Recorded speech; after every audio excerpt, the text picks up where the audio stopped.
Today is the 27th of August, 2009, and I have the pleasure of interviewing Ronald Schacht at his apartment at 1 Strawberry Hill in Stamford, Connecticut.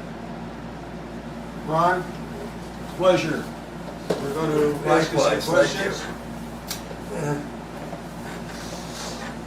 I remember growing up in Stamford and knowing that you were a Stamford native. Where were you born? I was born in Stamford. Stamford Hospital? Stamford Hospital. We lived on Myrtle Avenue when I was first born.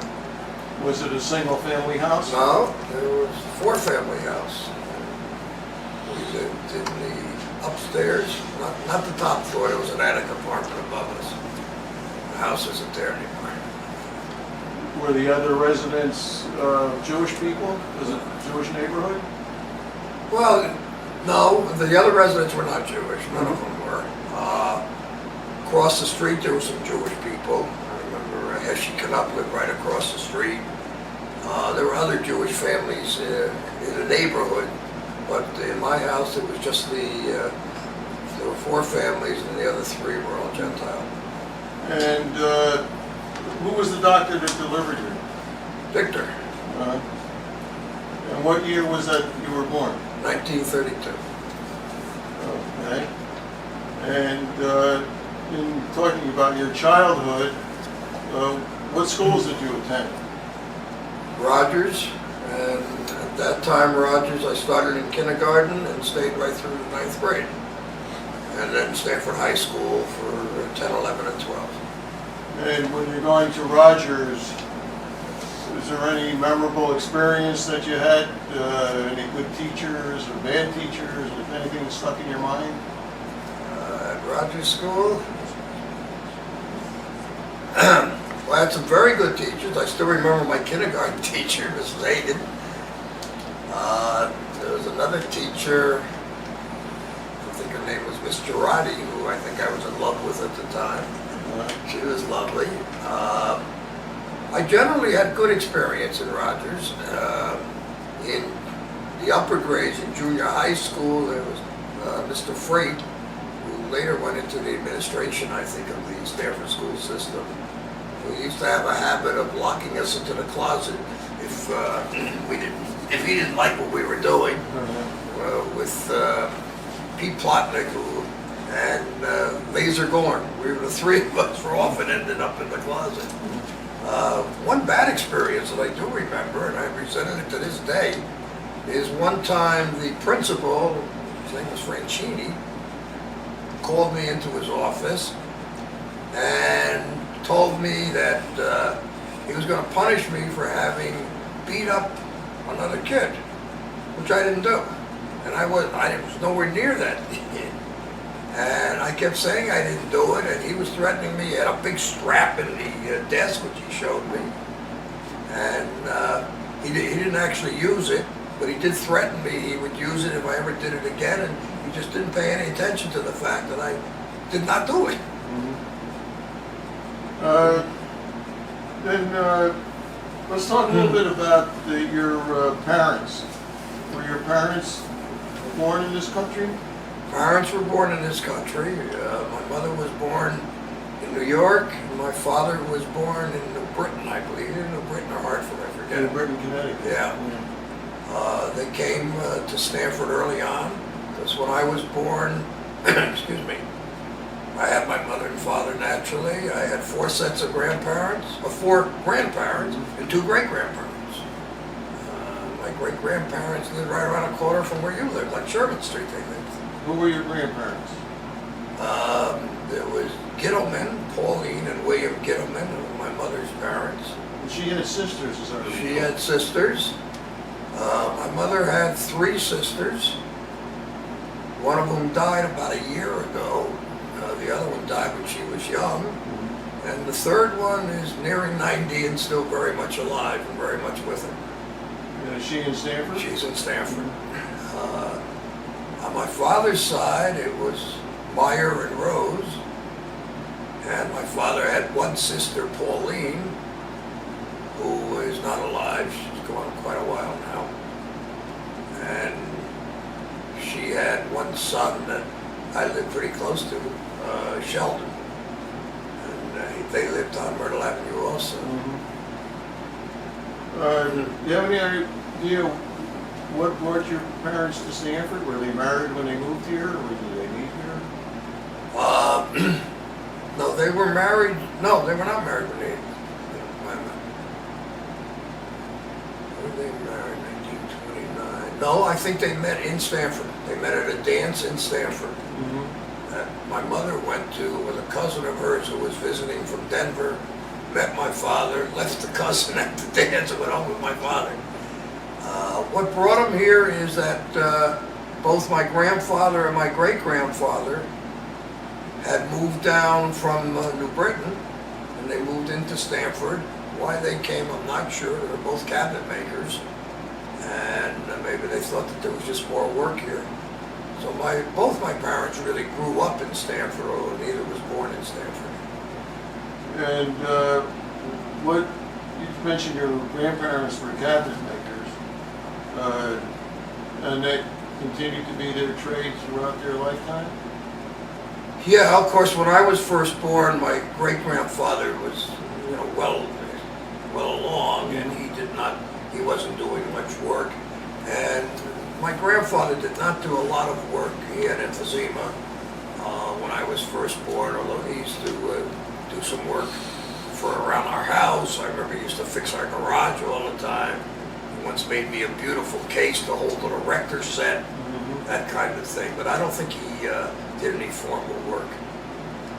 And what did your dad do for a living? Well, first he had a store, a candy store in Belltown, which he lost in the Depression just before I was born. And in the year that I was born, just before I was born, he got a job with John Hancock as an insurance salesman. And he continued in that job until he had a heart attack in 1958. He had his first heart attack. He was only 50 years old. He couldn't continue with the insurance business because it meant going up and down stairs. So he had been, as a volunteer, the auxiliary policeman. And he had worked his way up. He was the chief of the auxiliary police. And then after he had his heart attack, he was offered a position and he became the director of civil defense for the city of Stanford. What did that job entail? Basically, he was in charge, because in those days they were digging basements and bomb shelters and stocking them, and he was showing people how to do it, what the requirements were. He also worked very closely with the auxiliary police and the auxiliary firemen, who obviously helped out their respective companies, the fire people and the police people. And did your mom, was she a housewife, or did she work? She had been a housewife a good part of my early days. In 1944, my father was drafted into the service, and she went to work, and she worked, well, 3 jobs that I remember.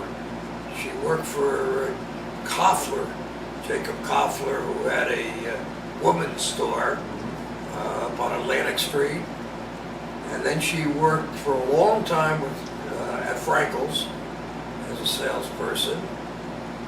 And then she got a job at Royal Typewriter, which was on Main Street in those days. And she continued there for a lot of years. The typewriter was just a retail store. There was no manufacturing. It was their headquarters. They weren't manufacturing, but there was their headquarters. Yeah, they were right on the corner of Clarks Hill and Main Street. Okay. And getting back now to your education, what year did you graduate Stanford High School? I graduated high school in 1950. I went to the University of Connecticut for 4 years, where I majored in, started out as an economic major, but ended up as a accounting major. graduated UConn in 1954, and then went on to NYU Law School, where I graduated in 1957. And in high school, again, do you have any specific teachers or things that you recall that were memorable? Yeah, let's see. Well, there was Abe Hecht, who was very helpful to me. I remember once I was having trouble. I always had trouble with languages, foreign languages, and I was resisting taking Latin. And my father called up Abe Hecht, and they invited us over to their house, and Abe spoke to me and explained to me why I should continue with the language, etc. He was very helpful to me. Other teachers that I remember, of course, were the infamous Miss Favreau and Miss Billingsley.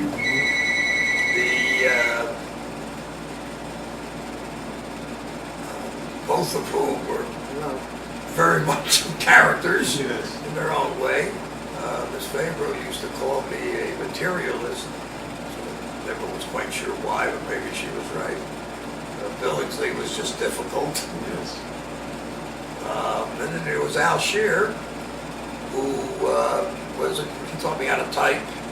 He also was the faculty advisor, I guess, to the yearbook.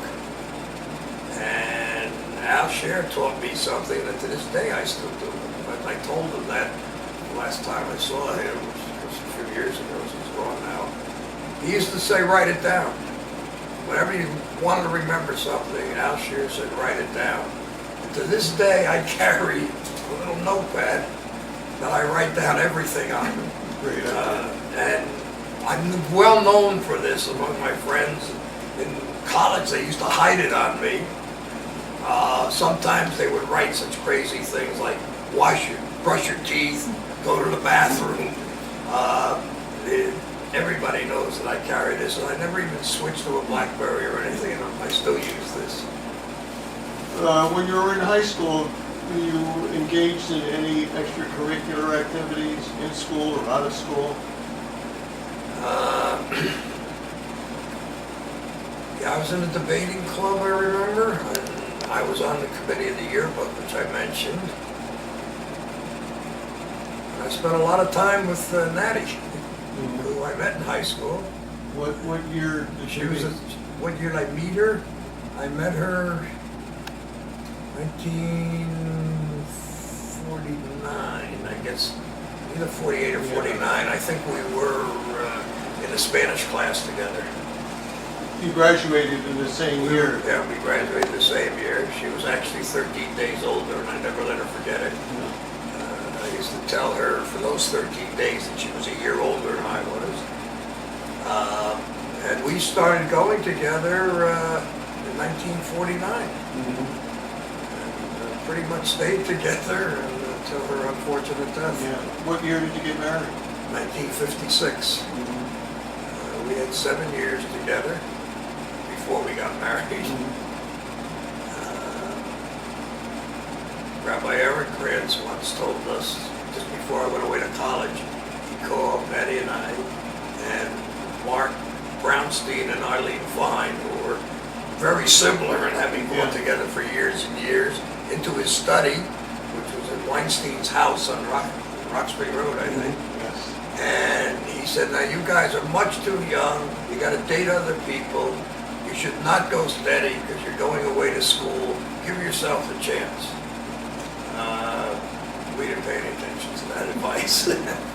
As it worked out, I think maybe he was right for Mark, but he was certainly wrong for me. Yeah. He never gave me that advice. Oh, no, that's right, well, you had a similar situation, Yeah, of course. He married us in 1951. Yeah. When you were going to high school, were you engaged in any activities at the Jewish Center? Oh, in fact, I was just telling our house guests last night how we lived at the Jewish Center. In those days, of course, as you know, there was one high school, and the Jewish Center was right down the street from there. And every day after school, we went to the Jewish Center. And we bowled, set up pins so we'd be able to bowl. We played pool, we spent a lot of time in the lounges, in the gym. the center was really home those days. Yes, It was really a great time, and what I said last night, and I truly believe it was unfortunate when we had more high schools, and then when the Jewish Center had to move and go somewhere where they really weren't close to a high school. I think that did a lot of damage in the sense that the kids no longer went. I mean, my kids used to go, but not often. Every day after school, we went to the center, met a group of kids. Some went to the library and did their homework. Some of us just played one of these games or went to the lounge and danced and talked. And we decided what we're going to do for that afternoon, and as we got a little older, for that evening. It was a great meeting place. When you were in high school, did you find any overt anti-Semitism? None that I really remember in high school. The only anti-Semitism, I think I was pretty lucky growing up, although there were a lot of non-Jewish people in the area, and in my lower school in Rogers, etc. The only incidents of anti-Semitism I can really recall, I had the feeling, the story I told you about Mr. Franchini, I guess it was, that might have had some basis in anti-Semitism, maybe not by him, but maybe by the complaining party. Of course, I never knew, but I thought so. And I remember one other silly incident but I was taunted by a bunch of kids when it was snowing, and the kids grabbed my hat and were throwing my hat around and wouldn't give me back my hat. And there was a girl, non-Jewish, who lived out on Myrtle Avenue, and she ended up taking my hat home, and I remember I had to go over to her house to get my hat. And there was some taunting about being Jewish during that little interlude, but I don't really remember a lot of it. Also, I mean, I went to Rogers School, and I had the same feeling as you did. I mean, it was very rare. Yeah, which was good. I mean, other people tell you some horrid stories about, not necessarily in Stanford, but in other places, growing up with it rampant, and I was lucky. After you graduated law school, what was the next step in your career? Well, back up just a minute. When we went to high school, when I was in high school, I was trying to decide what I was going to major in college and what I was going to do the rest of my life. And I loved math, and I was always good at math. And trying to figure out what I could do with math, and I figured I could teach, I could be an actuary, I could be an accountant, or I could be a tax lawyer. And I did not want to teach. And there was an actuarial firm in Springdale, and I called them and asked them what they did. I heard of actuary, didn't know what they did. And some nice man, whose name I don't know, invited me to spend a day with him at his office and watch what he did the whole day. It was very, very nice, and I walked out of there and I said, I'm not going to be an actuary. So I decided to become an accountant, and my mother said to me, well, you could be an accountant. I mean, a lot of Jewish boys go into accounting. It's a good field and everything else, but why don't you go a little further and be a tax lawyer? And I thought that was a good idea, so I set my sights on becoming a tax lawyer. And in order to be a tax lawyer, I felt I should work for the Internal Revenue Service first. So when I got out of law school, I went to work for the Chief Counsel's office, the Internal Revenue Service. Where was that office located? The office was right next to where the World Trade Center ultimately was built, on 90 Church Street down in New York. And I worked there for 5 years, and then went to a law firm and stayed in a law firm for 33 years. What was the name of the law firm? It used to be Proskauer Rose, Getz and Mendelson. It's now Proskauer Rose. And that was in Manhattan also? That was in Manhattan. We originally were on 300 Park Avenue, right across the street from the Waldorf Astoria. And then in 1990, we ventured over to the west side, and now became located at 48th Street and Broadway, and we're still there. I was in the office there yesterday. Really? I go when we're up here in the summer, we go into New York almost every Wednesday, usually to see a show. And we usually stop in the office. I don't do any work, Yeah. but just to see some old friends. And every time I go, there's a few less than I remember. And in this period of time, were you living in Stamford and commuting? When I was in law school, I lived in New York. 1 year in a dorm, the second year with a group of guys in a rented apartment. Third year I was married, and we had an apartment in the East Village, which is what we called it. It was 6th Street, First Avenue. And as soon as I passed the bar, we moved back to Stamford. Where did you live in Stamford? When we first moved back, we moved into Fairlawn. My mother-in-law camped on, I forget the lady's name, her doorstep, and because you couldn't get into Fairlawn in those days, long waiting list. And every day she used to go over to her and beg her to get us an apartment until finally we got an apartment. And as soon as I was admitted to the bar, we came to Stamford. We moved to Fairlawn. We lived in Fairlawn, I remember now, 3-4 years. And then we bought a house on what we fondly call Swamp Acres, which is Autumn Lane, because our house sunk. And we lived there for a few years, fixed the house, and then sold it and moved to Denise Drive, where we lived until Natty died. And how many children did you have? 3 children, all girls. What were their names? The oldest is Patty. She had been a special ed teacher. She's up in the Boston area. She went to school there and never came back. Just recently, she decided to give up special ed, and she went into traditional teaching, although they wouldn't really let her give it up, so she has an inclusive class. But she's happy with that because she doesn't have a lot of the paperwork. My next daughter is Bonnie, who lives in Stamford. She's married to David Johnson, the plumbing and heating company, and they have 3 grandchildren, children to them, obviously. And my youngest daughter is Cindy, who's now the assistant director of the Sarah Walker Nursery School.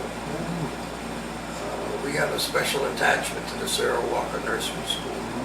All 3 of my girls went there. Patty, I think went there. I know the other 2 did. I'm pretty sure Patty did. And Cindy started her teaching career as an assistant teacher at the Sarah Walker Nursery School, and then left and went on to other nursery schools, daycare centers, and just a little over a year ago there was an opening and she came back as the assistant director. And interestingly enough, my daughter Bonnie is now an assistant teacher there, and she works for her younger sister. In fact, before they hired Cindy, they made sure that Bonnie didn't have any problem working for her younger sister. So the Sarah Walker Nursery School is still at Temple Sinai? Temple Sinai, it's still Is there there. a playground there? There's a playground there. There was when, just after Natty died, we talked about what we wanted to do in her memory, and we tossed around a lot of things and finally decided that probably this nursery school was the closest we had the best feeling towards. So we built a playground in the backyard there, and it's called the Natalie G. Schacht Playground, and they still use it in the school. Just before Sarah died, Norma and I went to visit her at the nursing home she was at. I was so glad we got to see her. Yeah. She sort of remembered us. I'm not sure she did. She was a very wonderful Oh, person. she was a great lady. And you have a sister, as I recall? I have a sister. She's 6 years younger. She was here last week. She just left. She now lives in California. She has 2 children and 3 grandchildren. Married to a very nice man. We have a very special relationship. That's great. Growing up, do you have any memories about Pacific Street or Atlantic Street? What about Pacific Street, or what you remember about the shopping stores there on Atlantic Street? Okay, well, I remember Carp's Bakery very well. We used to go there every Sunday morning, picked up a cornbread, bagels. We would go across the street to Anger's and buy fruit, vegetables, etc. And there was Ben's Lock Spots. Marvin Garnett died a few years ago, but we still see his widow down in Florida quite a bit. We used to buy the lox and the cream cheese. My mother always shopped in the butcher shop behind the butcher, Brazel's. I remember the chicken store on the corner with all the live chickens. That was right. That could well be. I also remember, I guess he said the name was Axelrod, a little candy store, and he had papers out front. And whenever we were near that store during the week, etc., I would stop there and pick up the forwards because my grandfather had an order there, and he wasn't always able to get down there.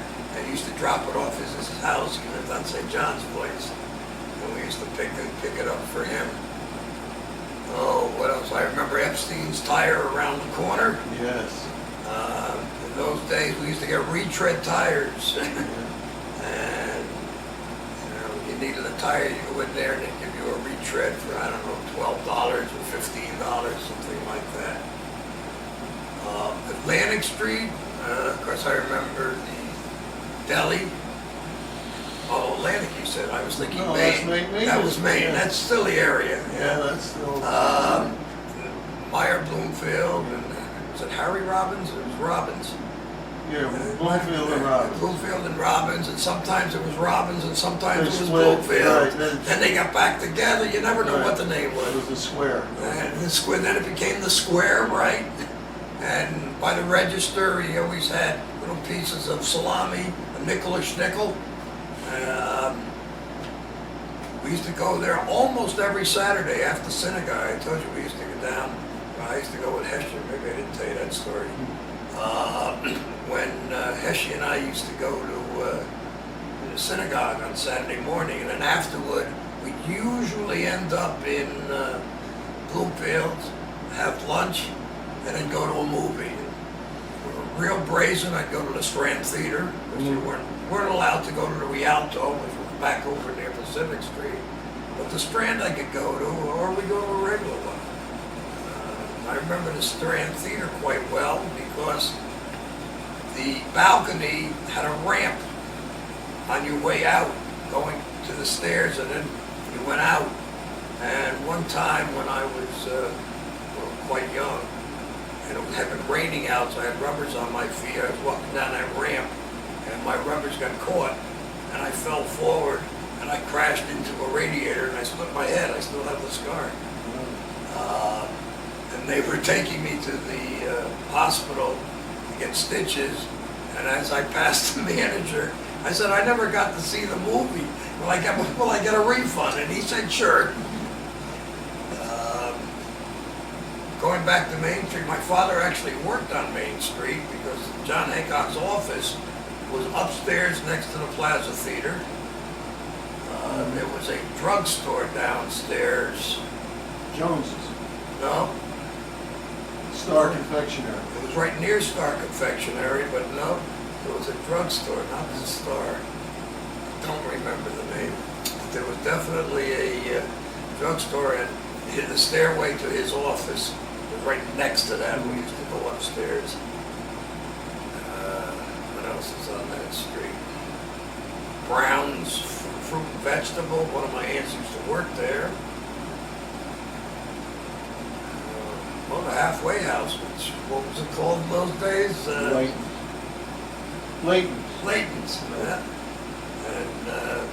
And they started on that Park Row. And West Hardware was there. Downtown was downtown in those days. Right. I often would roller skate downtown. very often, that was the mode of transportation. And when things got older, one of the big things when I got older, one of the big things downtown was checking the square. You probably remember right in front of the town hall, there was a big bus station with a little island on Atlantic Street. And it was a big thing to check the square. We used to drive down, as I said, we were older, we had a car, drive around the square just to see who was there that we knew. I spent a lot of time on Atlantic Street because I used to work for Whale and Drug, just a little further up across the then Stanford Theater. I worked behind the soda fountain there, and then I worked right across the street. Tom McGann, Bill Holcomb was the manager. He was very good to me when I was in school. In fact, now that you mentioned it, one time when I was working there, somebody brought in a silver dollar, and I wanted a silver dollar, so I put a regular dollar in the register, and I took the silver dollar. I still have it. It was in my pocket for 50, 60 years. Really? It is worn thin, absolutely thin, no writing on it, and it was fully marked when I first got it, and that came from Tom McCann. I also worked across the street for Ted's Men's Shop, which was right next to the Stanford Theater. Yes. We did a lot of work on Atlantic Street now that I think about it. I remember the Western Union. I did some delivering of telegrams for Western Union. And then there was a period of time that Max Trell had he sold toys in the basement of the Stanford department store. He had a little concession down there. And I'm like, right, your father-in-law had a place in Stanford department store? No. It was, Bill Golden was the manager. Golden, yeah. And Bill Golden was my first boss. Okay, He was okay. friends with my father-in-law. Yeah, and my first job was at the Stanford department store okay. when I was in high school. But weren't they also blinds and things down there? There were window shades. That's where I learned how to cut window shades. Okay, yeah, I had that recollection. But Max Trell had a concession down there. I never knew that. Before he opened up a store on his own. Yeah. And I used to work for him sometime on Christmas. As I recall, you sold model trains. That's how we started, that's right. Trains and airplanes. Yep, yeah, that was very big then. And then, of course, I worked for the post office when I was in school for Christmas time as an extra mail person. The Stanford Shopper on Atlantic Street, I worked for them for a while too. What were you doing for the shopper? Delivering shoppers. Oh, delivering. In fact, we just That had was Harry Rosenbaum and Sid Karp. Rosenbaum and Sid Karp, exactly. My route was in the Cove. In fact, I just had lunch there today because also in the Cove is a place called Hubba Hubba, Pat's Hubba Hubba. Yes. Remember that? Yes. And we took our house guests there for lunch today because I love their cheese steak and chili sandwiches. And Pat used to have a place on the Post Road near Greenwich in Portchester. Yes. That's where he started. And now he doesn't have it anymore. He sold it. But in that cove is exactly where I used to deliver shoppers. A lot of memories of those streets. Yeah. I mean, we spent so much time on those streets. Well, all the stores were, family owned. Absolutely. And, you knew all your neighbors. The merchants knew the customers. It was a completely different And atmosphere. the 3, 5, and 10s lined up there in a row. There was Kresge, Murphy, and Woolworth, and around the corner was Grant. Right. Yeah. I remember the donut machine in one of them. Right into, I think it was Kresge, but I'm You're not right, sure. it was Kresge's, I remember. I used to walk in and watch the donuts drop. And then going back to Main Street around the corner, there was the Coca-Cola bottling company. Well, that was on the corner of St. John's Place. Right, because my grandparents lived on St. John's. My grandparents did also. That's I think next door. My grandparents lived at 41. There was recently, the Urban Renewal had a big photographic display. I saw that and loved it. And Absolutely. I found my grandparents' house. I did the same thing, yeah. And I had my other grandparents lived on Hawthorne Street, right next to the Mangers. And you could go through, there was a fence between the two houses, but there was always a board broken in the house, in the fence. And so when I visited one grandparent, we used to go through the board and visit the other grandparent. But the Coca-Cola Bottle Company was a fascinating place where you could watch the whole process. They washed the bottles, they filled the bottles, they capped the bottles. Right, I remember Yom Kippur Rosh Hashanah, that's where we used to go. It was right down the block. Yeah, that's right. Either there or in the alley by Carl Chevrolet. Right. We used to play nuts. What the heck you call it? It was like pitching pennies against the wall in that alleyway, right near Carl Chevrolet. Or in the back there, there used to be the Jewish mountains. There was the Jewish mountains, and whenever I hear the song, she'll be coming around the mountain. For some reason, I think of those mountains because we weren't allowed to go on them, or we weren't supposed to go on them. Right. But we did periodically. Now there's condominiums there. Yeah. So in reflecting back in all you've seen in Stanford, being a native, and looking at it today, do you, what's your take on it? Do you feel that we're in a better position, or do you think the good old days were better? I think you got to tend, for growing up in a city, I think that we were much better off. As I mentioned earlier, we had the Jewish Center, which was the center of our life. We had the downtown where we could all meet and very safely meet. We're much too dispersed today for the growing up. I mean, now in order for one child to play with another child, they got to get the mother to take them there, and it's carpools and it's arranged play dates. I'm sure the kids do grow up fine and they're great and they have good times too, but somehow I just feel that we had a little better time. Yeah. What about the downtown? We were just talking about that. Oh, it's obviously so different. It's clearly improved in many ways, but it's sad for me sometimes when I'm walking along and I walk along Bedford Street and see how different it is today. It's nice. I mean, it's a restaurant place now. It used to be the Fifth Avenue of Stanford. And You remember Hatches, the ice cream? Hatches ice cream. I remember being freezing when you walked in there. It was so cold in there. And then their pistachio ice cream we loved. And then I think it was during the war they couldn't make pistachio. There was something about green. I don't remember. Because I remember the slogan with Lucky Strike greens that go in the war. That's when they converted to the red pack. Really? Evidently they needed the green dye for something, I don't know what, during the war.